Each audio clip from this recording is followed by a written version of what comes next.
ফোনের যখন চার্জ শেষ হয়ে যায় তখন আমি যা করি। যা, আমার ফোনের তো চার্জটাই শেষ হয়ে গেল। যাই ফোনটা একটু চার্জে বসিয়ে আসি। আচ্ছা, পিঁপড়েগুলো তো একদম ছোট্ট ছোট্ট হয়, তাহলে এত বড় ভাতটা ওরা কি করে পিঠে করে নিয়ে যায়? এত ভারী জিনিস কিভাবে বইতে পারে ওইটুকু শরীরে?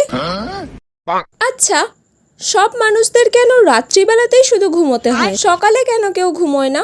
সকালেও তো মানুষ ঘুমোতে পারে। আমি প্রথম ট্রাই করে দেখবো এটা।